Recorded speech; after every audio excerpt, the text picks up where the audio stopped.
नमस्कार बच्चों। आज हम कक्षा 12 विषय संस्कृत के सप्तम पाठ है विक्रमस्य औदार्यम का अध्ययन करेंगे। विक्रमस्य औदार्यम का अर्थ है विक्रम की उदारता। यहाँ औदार्य शब्द है जो उदार शब्द से बना है। उदार शब्द से तद्धित प्रत्यय करने के बाद शब्द बना औदार्य। तो विक्रम की उदारता के बारे में, विक्रम की दानशीलता के बारे में, उसके उदार स्वभाव के बारे में इस पाठ में हम पढ़ेंगे। आइए पहले जानते हैं पाठ परिचय। सिंहासन द्वात्रिंशिका 32 मनोरंजक कथाओं का संग्रह है। सिंहासन द्वात्रिंशिका जो ग्रंथ है, इसमें 32 मनोरंजक कथाएं हैं। यहाँ नाम से भी पता चलता है कि इसमें कितनी कथाएं हैं, 32। द्वात्रिंशिका अर्थात 32 कथाओं का यह संग्रह है। इसके केवल गद्यमय, केवल गद्य पद्यमय, गद्य पद्यमय, ये 3 पाठ पाए जाते हैं। गद्यमय, पद्यमय और गद्य पद्यमय। अब गद्य पद्य का मिश्रण जिस काव्य में होता है उसे चंपू काव्य कहते हैं। या जिस काव्य में गद्य भी मिलते हैं और पद्य भी मिलते हैं, उस काव्य को चंपू काव्य के नाम से भी जाना जाता है। ये 3 पाठ पाए जाते हैं, गद्यमय, पद्यमय और गद्य पद्यमय। संग्रह में स्थित प्रत्येक कथा धारा नगरी के राजा भोज को सुनाई गई है। राजा भोज को इसकी कहानियां सुनाई जा रही हैं सिंहासन द्वात्रिंशिका की पुतली के माध्यम से। पुतली अलग अलग पुतलियां क्रम से अलग अलग कहानियां सुना रही हैं राजा भोज को। अतः इस ग्रंथ का समय राजा भोज 1018 से 1063 ईस्वी के अनंतर ही माना जाता है। इस टीले की खुदाई करने पर राजा भोज को एक सिंहासन मिला। वह सिंहासन राजा विक्रमादित्य का था। शुभ मुहूर्त में राजा भोज उस सिंहासन पर बैठना चाहता है तो सिंहासन में बनी 32 पुत्तलिकाओं में से प्रत्येक पुत्तलिका राजा विक्रमादित्य के गुणों तथा पराक्रम की एक एक कथा सुनाकर राजा को सिंहासन पर बैठने से पुनः पुनः रोकती है।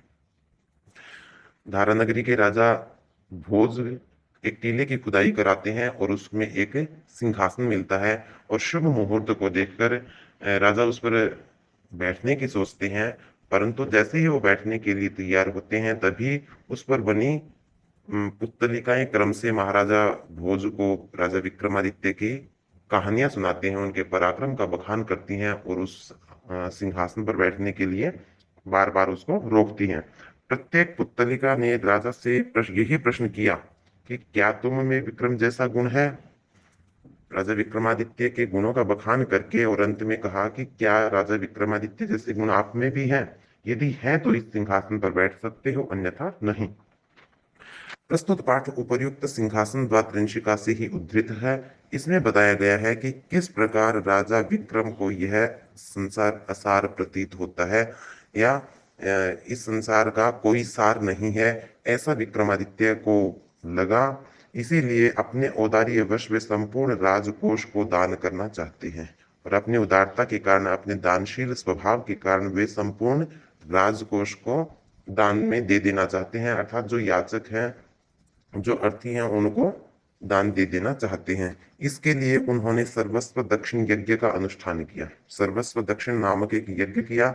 सर्वस्व दक्षिण का अर्थ होता है सब कुछ जिसमें दान दिया जाना है, ऐसा यज्ञ किया। उस यज्ञ में सब कुछ परित्याग कर दिया, यानी कि सारी संपत्ति उन्होंने दान कर दी। यहाँ तक कि समुद्र की ओर से प्रदान किए गए अद्वितीय 4 रत्न भी ब्राह्मण को प्रदान कर दिए।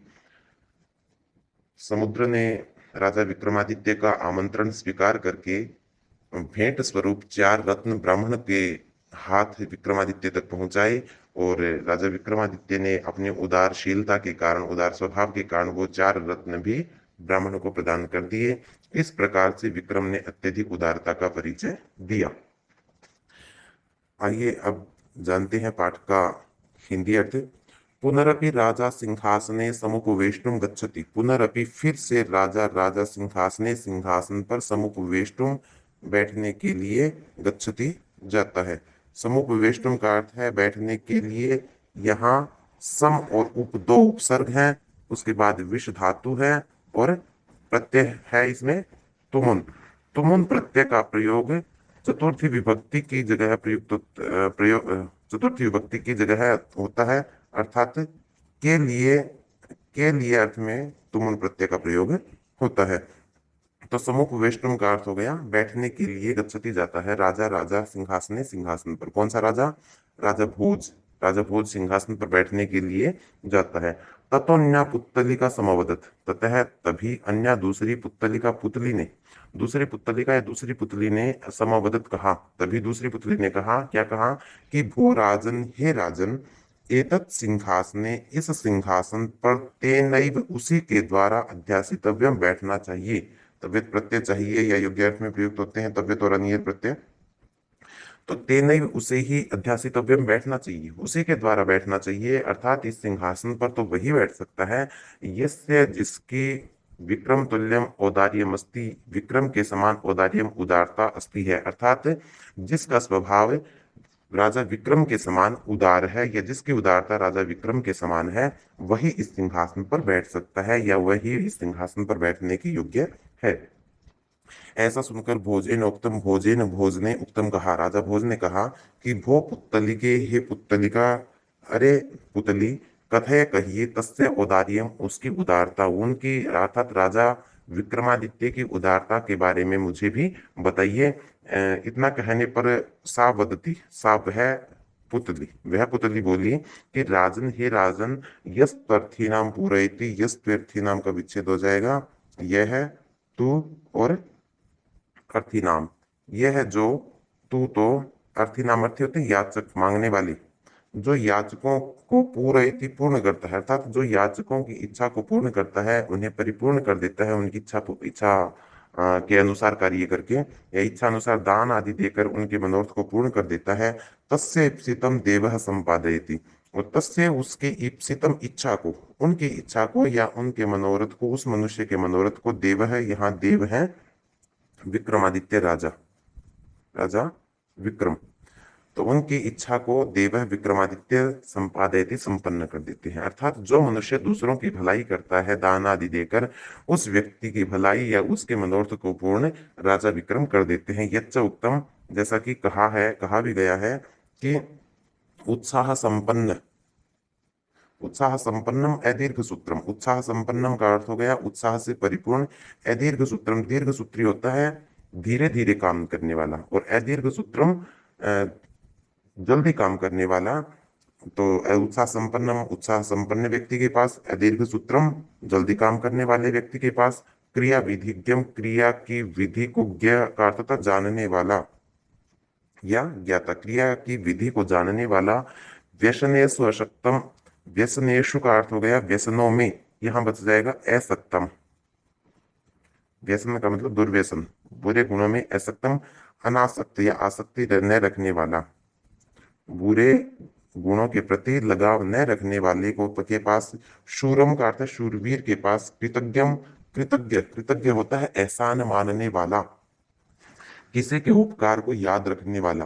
तो कृतज्ञ के पास दृढ़ निश्चयम, दृढ़ वृत्ति के पास लक्ष्मी, लक्ष्मी स्वयं खुद, वांछती, चाहती है, वास हेतु, निवास करना, यानी कि जिन जिन जिन जिन मनुष्यों के पास ये गुण होते हैं उनके पास लक्ष्मी खुद निवास करना चाहती है। लक्ष्मी स्वयं वांछती वास हेतु, लक्ष्मी, लक्ष्मी स्वयं खुद वांछती चाहती है, वास हेतु, निवास करना, उनके पास रहना खुद लक्ष्मी भी चाहती है। किनके पास है? उत्साह संपन्नम, जो व्यक्ति उत्साह संपन्न है, अदीर्घ सूत्रम, जल्दी काम करने वाला है या किसी काम को धीरे धीरे नहीं करने वाला, जल्दी काम करने वाला है, क्रिया विधिज्ञम, क्रिया की विधि को जानने वाला है, व्यसनेषु असक्तम, व्यसनों के प्रति, दुर्गुणों के प्रति आसक्ति नहीं रखता है, शूरम, शूरवीर है, कृतज्ञम, कृतज्ञ है, एहसानमंद है, दृढ़ निश्चयम, दृढ़ निश्चय वाला है, उस मनुष्य के पास लक्ष्मी स्वयं वांछती हेतु हो, वास हेतु वो खुद रहना चाहती है, उसके पास लक्ष्मी खुद निवास करना चाहती है। एवं सकल गुण निवास है, एवं इस प्रकार से सकल गुण निवास है, संपूर्ण गुणों के निवास स्थान, अर्थात बहुत सारे गुणों का निवास जिसमें है, ऐसे गुणवान सर विक्रमो राजा, वो विक्रम राजा एक बार स्वमनसी, अपने मन में अचिंतित सोचने लगे। एवं इस प्रकार से सकल गुण निवास का अर्थ है बहुत सारे गुण जिसमें एकत्रित है, अर्थात गुणवान। इस प्रकार वह गुणवान विक्रम राजा, राजा विक्रम एक बार अपने मन में चिंतन करने लगे, सोचने लगे क्या कि अहो असारोयम संसार है, अहो अरे असार है अयम, विच्छेद हो जाएगा। अयम यह संसार है, संसार असार है, असार है। अर्थात इस संसार का कोई सार नहीं है, कोई तत्व नहीं है। कदा कस्य किम भविष्यति न जायते, और कदा कब, कस्य किसका, किम क्या, कब किसका क्या भविष्यति होगा, कब किसके साथ क्या घटना घटेगी, कब किसके साथ मंगल होगा कि कब किसके साथ अमंगल होगा। इति ऐसा न ज्ञायते, कोई भी नहीं जानता कि यह संसार तो असार है, इसका कोई सार नहीं है। क्योंकि कब किसके साथ क्या घटना घटेगी, कब किसके साथ क्या होगा, ये किसी के द्वारा ज्ञात नहीं है, या कि कोई भी ये नहीं जानता। यच्चोपार्जितानां वित्तम तदपि दान भोगे विना सफलम भवति। यच्च का विच्छेद करेंगे तो हो जाएगा यत, धन, च, धन, उपार्जितानाम, यच्चोपार्जितानाम। आगे दान भोगई, बिना का विच्छेद हो जाएगा दान भोगई ही, तृतीया बहुवचन अलग हो जाएगा। उसके बाद बच जाएगा विना। तो यत जो उपार्जिता नाम, उपार्जित का अर्थ था कमाए हुआ, जो कमाने वालों का, अर्थात जो कमाने वाले लोग हैं उनका जो वित्तम धन है, वित्त का अर्थ था धन, कमाने वाले लोगों का जो धन है, तदपि तद वह, अपि भी वह भी, अर्थात वो कमाया हुआ धन भी, दान भोगैर बिना, दान और भोग के बिना, सफलम न भवति, सफल नहीं होता। कि जो कमाने वाले, धन कमाने वाले लोग हैं, उनका जो कमाया हुआ धन है वो भी दान और भोग के बिना सफल नहीं होता। या तो उसका दान करो या उस धन का उपभोग करो, प्रयोग में ले लो। उसके बिना अर्थात दान भी नहीं करेंगे, उस धन का उपयोग उपभोग भी नहीं करेंगे तो वह धन सफल नहीं होगा, नष्ट हो जाएगा। तथा चोक्तम, जैसा कि कहा भी गया है। महाकवि भर्तृहरि ने भी दान के, धन के बारे में कहा है कि दानम भोगो नाशस तृतीयो गति, तीसरो गतयो भवन्ति वित्तस्य, यो न ददाति न भुंक्ते तस्य तृतीया गतिर्भवति। अर्थात दान, भोग और नाश। धन की ये तीन गति होती हैं, दान, भोग और नाश। या तो उसका दान करो या उसका उपभोग करो, नहीं तो नाश हो जाएगा। तो दानम भोगो नाशस तीसरो गतयो भवन्ति वित्तस्य, धन की तीन गति होती हैं, दान, भोग और नाश। यो न ददाति न भुंक्ते, जो मनुष्य न तो दान करता है न भुंक्ते, न उसका उपभोग करता है, तस्य तृतीया गति होती, उसके धन की तीसरी गति अर्थात नाश स्वतः हो जाता है। आगे श्लोक है, उपार्जितानां वित्तानां त्याग एभिः रक्षणं, तटाकोत्तर संस्थानां परिवाह इवाम्भसाम। उपार्जितानां का अर्थ है कमाए हुए, वित्तानां धनों का या अर्जित धन का, कमाए हुए धनों का त्याग एवं, त्याग करना ही, उसका दान देना ही निश्चय से रक्षणम, उसकी रक्षा है।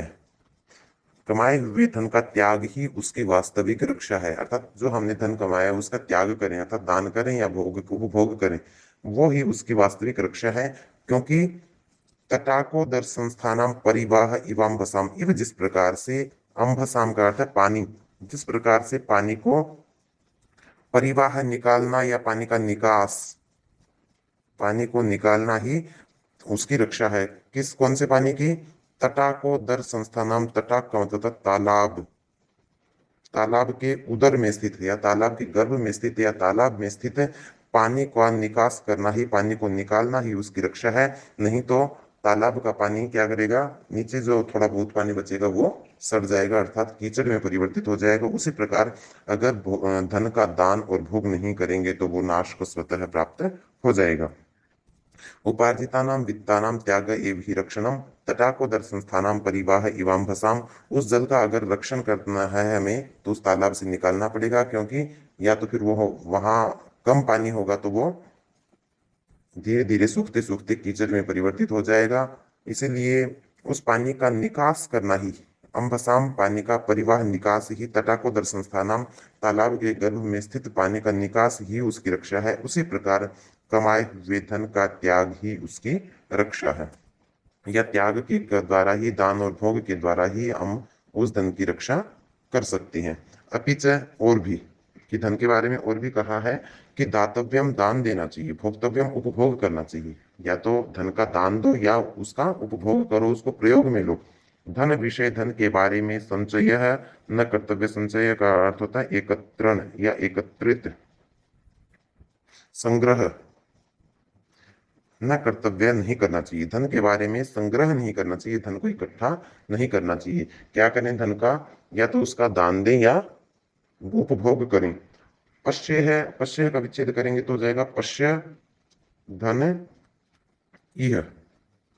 इह इस संसार में, पश्य देखो, इह इस संसार में, पश्य देखो मधुकरीणाम। मधुकरी होते हैं मधुमक्खी, मधु, तो मधुकरीणाम का अर्थ हो गया मधुमक्खियों के, मधुमक्खियों के द्वारा संचितम इकट्ठी की गई अर्थम धन को हरन्त्यन्य, हरंती हर लेते हैं अन्य, अन्य लोग ही। अर्थात धन का या तो दान कर दो या उसका उपभोग कर दो, उसको इकट्ठा न करो। क्योंकि अगर हम धन को इकट्ठा करेंगे तो कौन सी दशा होगी कि इस संसार में मधुकरी अर्थात मधुमक्खियों के द्वारा इकट्ठे किए हुए धन को दूसरे लोग ही हर लेते हैं या दूसरे लोग ही उसका उपभोग करते हैं। या तो समय रहते दान कर दो उसका या फिर उपभोग करो, नहीं तो दूसरे लोग ही तुम्हारे धन का भी उपभोग उसी प्रकार से करेंगे जिस प्रकार से मधुमक्खियों के द्वारा संचित धन को अर्थात मधु को अन्य लोग ही प्रयोग में लाते हैं। इसका अर्थ एक बार फिर से देखेंगे कि दातव्यम भोक्तव्यम धन विषय संचय न कर्तव्य है कि या तो धन का दान दे देना चाहिए या उसका उपभोग कर लेना चाहिए, परंतु धन के बारे में या धन का संचय नहीं करना चाहिए। क्योंकि इस संसार में मधुमक्खियों के द्वारा इकट्ठे किए गए धन अर्थात मधु को अर्थात शहद को भी हरन्त्यन्य दूसरे लोग ही हर लेते हैं। पश्चात देखो, यानी कि इस संसार में देखो, इस संसार में मधुमक्खियों के द्वारा संचित धन को अर्थात उनके द्वारा इतनी मेहनत से किए इकट्ठे किए गए मधु को, शहद को भी दूसरे लोग हर लेते हैं। उसी प्रकार धन का दान दे देना चाहिए या उपभोग कर लेना चाहिए, नहीं तो अन्य लोग ही उसका उपभोग करेंगे। इत्येवं विचार्य, इसी प्रकार से विचार्य, विचार करके राजा विक्रमादित्य ने धन के बारे में विचार करके और संसार को असार मान करके सर्वस्व दक्षिणम यज्ञम कर्तुम उपक्रांतवान। सर्वस्व दक्षिणम, सर्वस्व दक्षिण यज्ञम, यज्ञ कर्तुम करने का उपक्रांतवान मन बनाया या उसके लिए तत्पर हुए। सर्वस्व दक्षिण यज्ञ करने के लिए तैयार हुए। ततः उसके बाद जब उन्होंने सर्वस्व दक्षिण यज्ञ करने के लिए सोचा, तब शिल्पी भी रतीव मनोहरो मंडप कारितः। शिल्पी भी होते हैं शिल्पकार, भवन निर्माण करने वाले शिल्पी। तो शिल्पियों के द्वारा अतीव का अर्थ हो गया अत्यधिक, मनोहर, मनोहर मन को हरने वाला यानी कि आकर्षित करने वाला, मंडप, मंडप कारितः बनवाया। तो शिल्पियों के द्वारा अत्यधिक सुंदर मंडप बनवाया गया, यज्ञ वेदी बनवाई गई। सर्वापि यज्ञ सामग्री समहरिता, और सर्वापि सभी यज्ञ सामग्री, यज्ञ की जो सामग्री होती है वो समहरिता मंगवाई गई या इकट्ठी की गई। यज्ञ की अर्थात यज्ञ की तैयारी की गई। यज्ञ के लिए शिल्पियों ने अत्यधिक सुंदर मंडप बनाया और यज्ञ सामग्री भी लाई गई। देव मुनि गंधर्व यक्ष सिद्धादयश्च समाहुतः, और देव मुनि, देव मुनि गंधर्व यक्ष और सिद्ध लोग, इन सिद्ध महापुरुषों आदि आदय है आदि को जय और समाहुता बुलाया गया। किनको बुलाया गया? यज्ञ में देवों को, मुनियों को, गंधर्वों को, यक्षों को और सिद्ध लोगों को, महापुरुषों को यज्ञ में बुलाया गया, ये निमंत्रण दिया गया। तस्मिन अवसरे, तस्मिन उसी अवसरे, अवसर पर, कौन से अवसर पर? सर्वस्व दक्षिण यज्ञ करने के अवसर पर समुद्र आह्वानार्थम, समुद्र, समुद्र को आह्वानार्थम बुलाने के लिए कश्चित कोई ब्राह्मण है, ब्राह्मण समुद्र तीरे, समुद्र के किनारे प्रेषित भेजा गया। अर्थात समुद्र को भी उस यज्ञ में निमंत्रण देने के लिए, आमंत्रित करने के लिए किसी ब्राह्मण को समुद्र के किनारे महाराजा विक्रमादित्य ने भेजा। सोपि समुद्र तीरम गत्ता गंध पुष्पादि षोडशोपचारम विधाय अब्रवीत।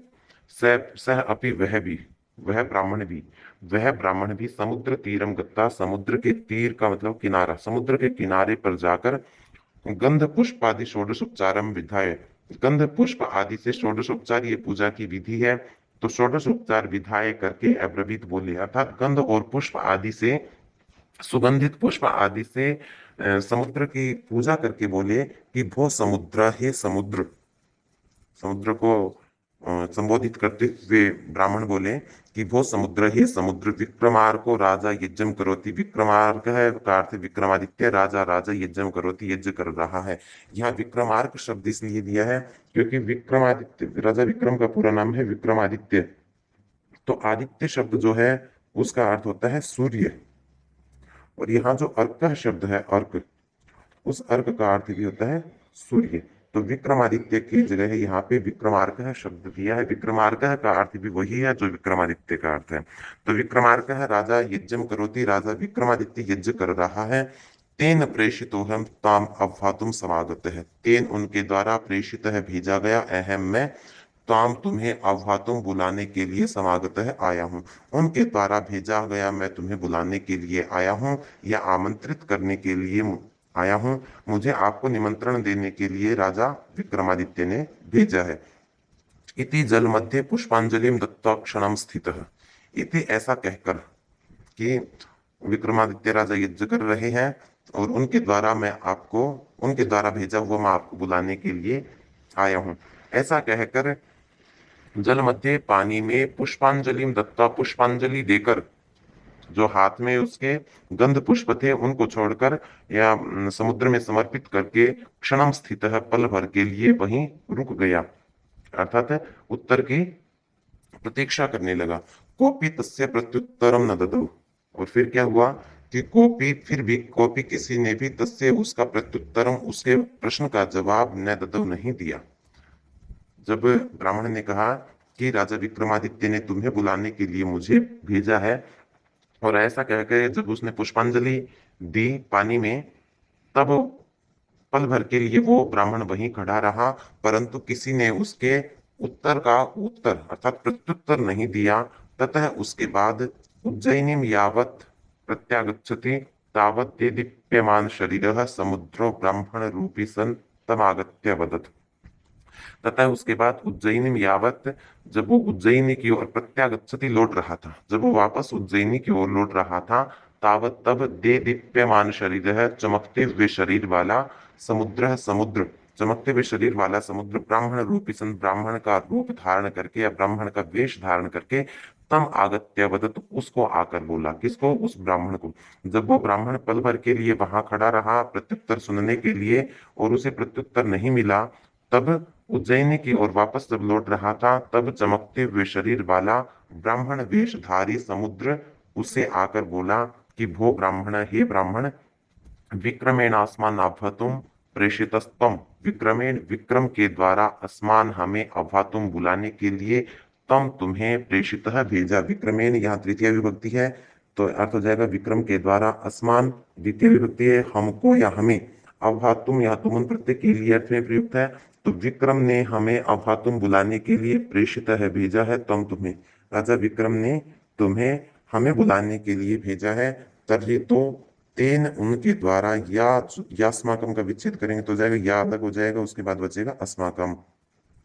या जो अस्माकम हमारी संभावना कृता, हमारा जो सम्मान किया है, उनके द्वारा जो हमारा सम्मान किया कृता किया गया है, सा प्राप्ताइव, प्राप्ताइव का विच्छेद हो जाएगा प्राप्ता एव, वो मुझे प्राप्त हो गया है, हमें मिल गया है। अर्थात ब्राह्मण वेशधारी समुद्र ने कहा कि हे ब्राह्मण, राजा विक्रम ने हमें बुलाने के लिए तुम्हें भेजा है, तो उन्होंने जो हमारा सम्मान किया है, अर्थात हमें जो याद किया है और हमें जो निमंत्रण दिया है, वो निमंत्रण हमें प्राप्त हो गया है। एतदेव सुहृदो लक्षणम, ये एतदेव यही, एतदेव यही, सुहृद, सुहृद का अर्थ होता है मित्र, तो सुहृद है मित्र का, यही मित्र का लक्षणम लक्षण है। यत समय, यत समय का विच्छेद करेंगे तो यत अलग हो जाएगा और यत का अर्थ हो जाएगा कि।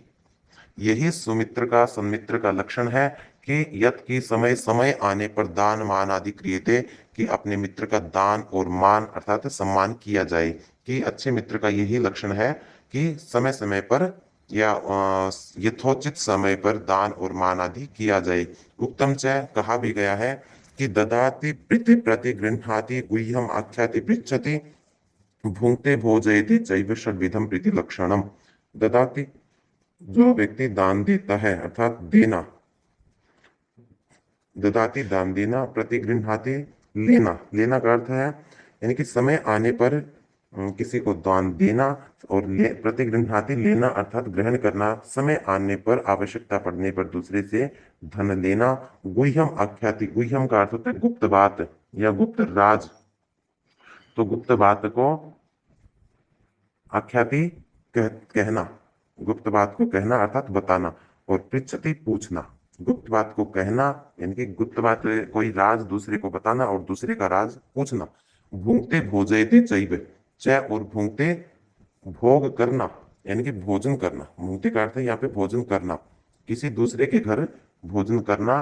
और भोजयते भोजन करवाना, भोजन करना और भोजन कराना, दूसरे के घर भोजन करना और दूसरे को अपने घर पे भोजन कराना। ये ही षड्विधम, ये 6 प्रकार के ही प्रीति लक्षणम, प्रेम के लक्षण है। अर्थात इनसे प्रेम अवश्य बढ़ता है। किन किन कार्यों से प्रेम बढ़ता है, अर्थात प्रीति के 6 लक्षण कौन कौन से हैं? ददाती, जो व्यक्ति दान देता है समय आने पर, प्रतिगृह्णाति और समय आने पर दान लेता भी है, गुह्यम आख्याति अपनी गुप्त बात को कहता है बताता है, पृच्छति और अपने मित्र से गुप्त बात पूछता है, भुंक्ते अपने मित्र के घर भोजन करता है, भोजयते और अपने मित्र को भोजन अपने घर पे कराता है। ये षड्विधम 6 प्रकार के प्रीति लक्षणम, प्रेम के लक्षण है। आगे है दूरस्थितानां मैत्री नश्यति समीपस्थानां वर्धते इति न वाच्यम। आगे समुद्र जब अपनी उनकी मित्रता का गुणगान कर रहे हैं और कहते हैं कि अच्छे मित्र का यही लक्षण आता है, तो उसके बाद मित्रता के बारे में कहा गया है कि दूर स्थितानाम मैत्री, दूर स्थितानाम दूर स्थित या दूर रहने वालों की मैत्री मित्रता नष्ट हो जाती है, कि दूर रहने पर मित्रता नष्ट हो जाती है। समीपस्थानाम पास रहने पर वर्धते बढ़ती है, इति नैवाच्यम ये कहना ठीक नहीं है। अर्थात ये कहना उचित नहीं है कि दूर रहने पर मित्रता खत्म हो जाती है और पास रहने पर मित्रता बढ़ जाती है। ये वाक्य या ये कथन उचित नहीं है। जैसे कि गिरौ कलापि गगने पयोदो लक्षांतरेर्कश्च जले च पद्मम इंदुर्द्विलक्षे कोमदस्य बंधुर यो यस्य मित्रम नहि तस्य दूरम। आगे बताया है कि दूर रहने वालों की मित्रता नष्ट नहीं होती, जिस प्रकार गिरौ कलापि, गिरौ गिरी का अर्थ हो गया पहाड़ या पर्वत पर, पर्वत पर, कलापी का अर्थ है मोर, पर्वत पर स्थित मोर, और गगने आकाश में, पयोदह का अर्थ होता है बादल, बादल, तो पर्वत पर बैठे मोर की और आकाश में स्थित बादल की मित्रता है। तो दोनों में काफी दूरी है। पर्वत की चोटी पर बैठे मोर की और आसमान में स्थित बादल की दूरी काफी है, वो फिर भी उनकी मित्रता है। आगे क्या कहा है? लक्षांतरे अर्कश्च जले च पद्मम, लक्षांतरे लाखों कोस दूर, अर्क का अर्थ सूर्य, लक्षांतरे लक्ष योजन लाखों योजन या लाखों कोस दूर, अर्क है सूर्य है, जले च पद्मम और जल में, पद्म का मतलब कमल, अर्थात सूर्य के उदय होने पर कमल का फूल खिलता है, प्रसन्न हो जाता है। तो लाखों कोस दूर सूर्य की और पानी में स्थित कमल की मित्रता है। इंदु द्विलक्षे कुमुदस्य बंधु, इंदु, इंदु का अर्थ होता है चंद्रमा, चांद, चंद्रमा, द्विलक्षे 2 लाख कोस दूर, 2 लाख कोस दूर चंद्रमा की, और कुमुदस्य, कुमुदिनी के फूल की यानी कि कुमुद की, कुमुदिनी का जो फूल होता है उसकी और चंद्रमा की मित्रता है। अर्थात कुमुद से, कुमुद का बंधु मित्र है कौन? इंदु, चंद्रमा, द्विलक्षे 2 लाख कोस दूर, 2 लाख कोस दूर चंद्रमा जो है वो कुमुद का मित्र है। इसीलिए कहा है कि यो यस्य मित्रम, यो का बंधु यो का विच्छेद हो जाएगा, बंधु यह जो, यस्य जिसका मित्र मित्र होता है, ही निश्चय से, वह न नहीं तस्य उससे दूरम दूर होता है। अर्थात जो जिसका मित्र होता है वो वास्तव में उससे दूर होकर भी दूर नहीं होता। अर्थात स्थान की दूरी मायने नहीं रखती मित्रता में। क्यों? क्योंकि गिरव कलापी गगने पयोदो, क्योंकि पर्वत पर स्थित मोर और आकाश में स्थित बादल की दूरी बहुत है, परंतु फिर भी इनकी मित्रता है। आकाश में स्थित बादल की और मोर की मित्रता है।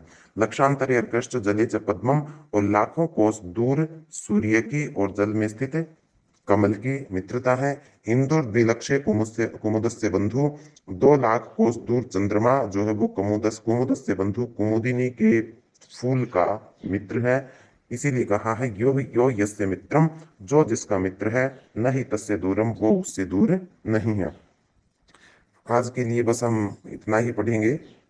और तब तक मेरा आपसे अनुरोध है कि इस पाठ को आप अच्छे से समझें, जानें और जहाँ कहीं भी कोई शंका हो तो इस वीडियो को दोबारा सुनकर उसका निवारण अवश्य करें। और तब तक के लिए आप सभी का